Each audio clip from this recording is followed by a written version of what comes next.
وشوقا ونرجو العفو من رب الأماني.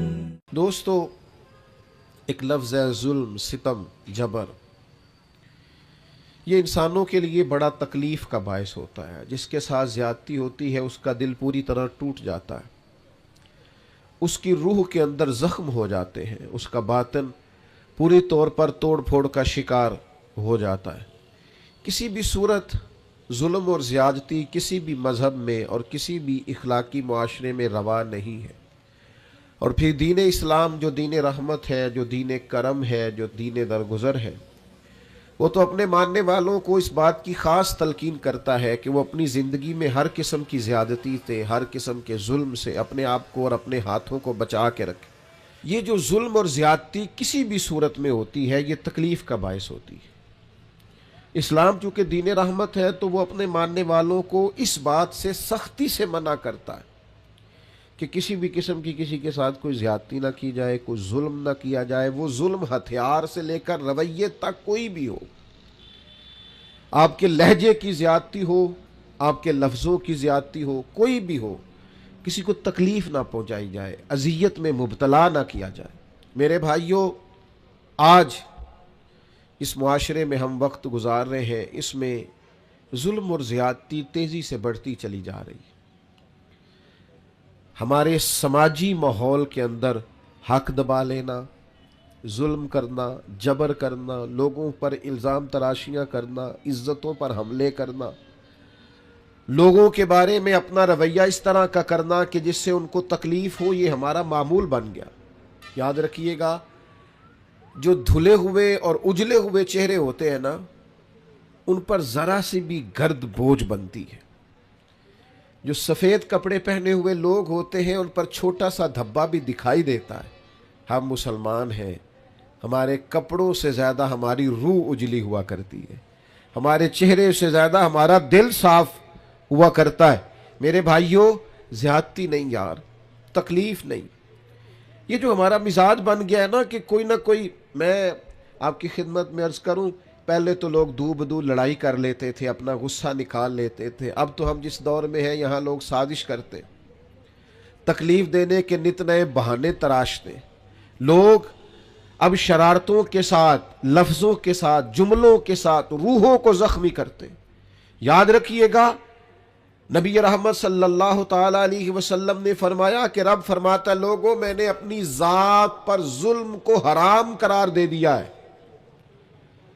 مالک و قادر مطلق ہو کر کریم فرماتا ہے میں کسی پر ظلم نہیں کرتا، اور تمہارے درمیان بھی ظلم کو حرام قرار دیتا ہوں، کسی پر زیادتی نہ کرنا. میں کیسے آپ کو بتاؤں کہ بہویں دروازوں سے لگ کے رو رہی ہیں. بہو کا باپ صلح کرانے گیا ہے تو وہ روتا جا رہا ہے اور روتا آ رہا ہے. جس کے ہاتھ کوئی سرا آیا ہے کسی کی ڈور کھینچنے کا، پھر اس نے کم نہیں کی. کسی شخص کا کہیں ہاتھ پڑتا تھا، وہ طاقتور تھا تو اس نے پھر کمزور کو لتاڑنے میں، گھسیٹنے میں کوئی کسر نہیں چھوڑی. مومن کی یہ شان نہیں. مومن کا مقام تو یہ ہے کہ نبی پاک صلی اللہ علیہ وسلم سے پوچھا گیا، حضور فرماتے حضرت موسیٰ علیہ السلام نے اللہ سے پوچھا، مالک تیری بارگاہ میں معزز کون ہے؟ بڑے لوگ بڑی جگہوں پہ معزز ہے، کوئی خاندان میں معزز ہے، کوئی قبیلے میں معزز ہے، کوئی علاقے میں معزز ہے، کوئی اپنے شعبے میں بڑا معزز ہے. اے اللہ تیرے حضور معزز کون ہے؟ تو حضور فرماتے رب کریم نے حضرت موسیٰ علیہ السلام سے فرمایا، میرے کلیم، جس کے پاس بدلہ لینے کی طاقت ہو اور پھر بھی اپنے بھائی کو معاف کر دے، رب کی نظر میں اس کی بڑی عزت ہے. وہ بڑا قابل تکریم ہے، وہ بڑا قابل اعزاز ہے. وہ طاقتور تھا، صاحب حیثیت تھا، اینٹ کا جواب پتھر سے دینے کی طاقت رکھتا تھا، وہ تہ و بالا کر سکتا تھا. لیکن کیا کیا اس نے کہ وہ جب قادر آیا، غالب آیا، اس نے معاف کر دیا اللہ کی رضا کے. تو ظلم نہیں، جبر نہیں، زیادتی نہیں، تکلیف نہیں.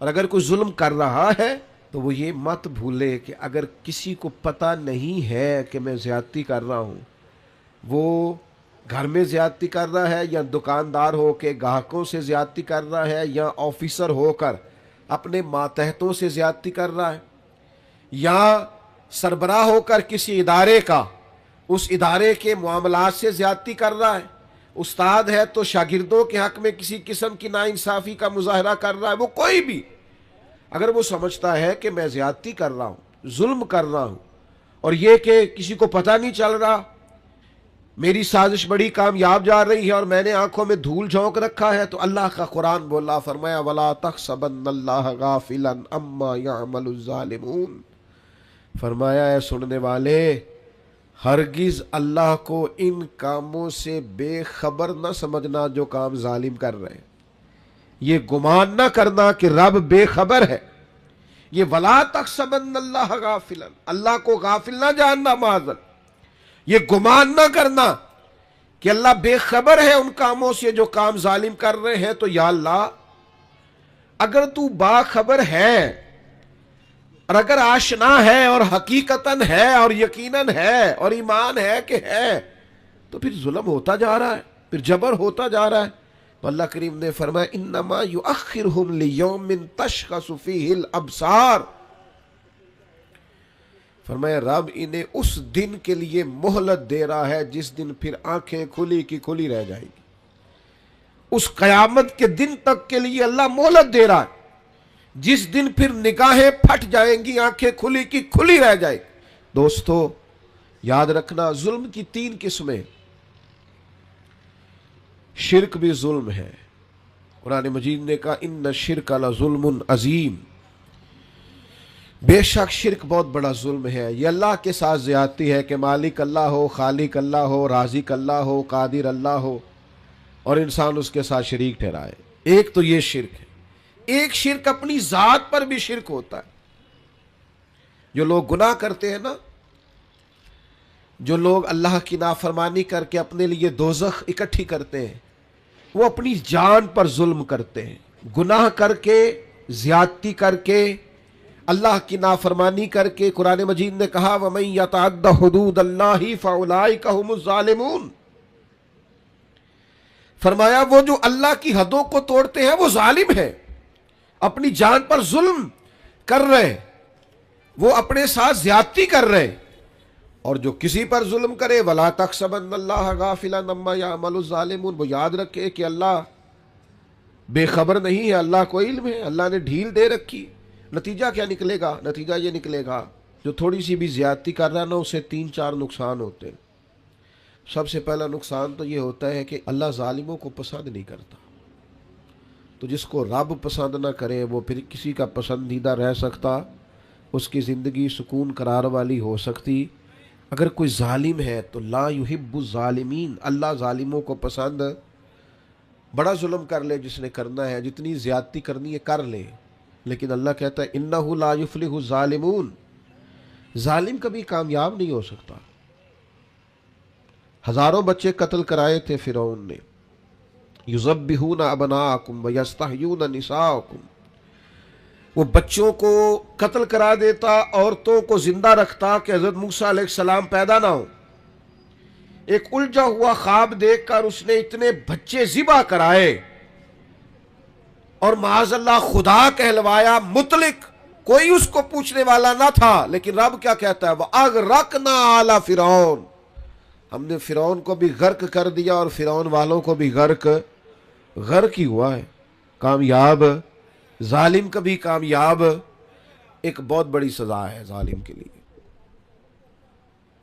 اور میرا خیال ہے اس سے زیادہ سزا نہیں ہو سکتی جو میں اب بیان کرنے لگا ہوں۔ وَاللَّهُ لَا يَهْدِي الْقَوْمَ الظَّالِمِينَ، اللہ فرماتا ہے یہ جو ظالموں کی قوم ہوتی ہے نا، اسے اللہ ہدایت نہیں دیتا۔ اوئے ہوئے ہوئے، ظالموں کو اللہ ہدایت، یہ اس کا فیصلہ ہے۔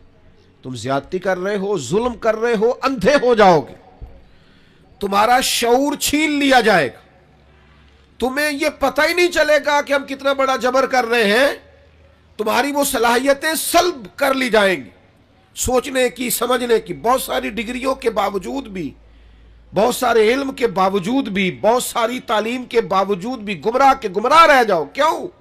کہ واللہ لا یہدی القوم الظالمین، اللہ ظالموں کی قوم کو ہدایت، اور انسان کے پاس ڈگری ہو اور شعور نہ ہو، طاقت ہو شعور نہ ہو،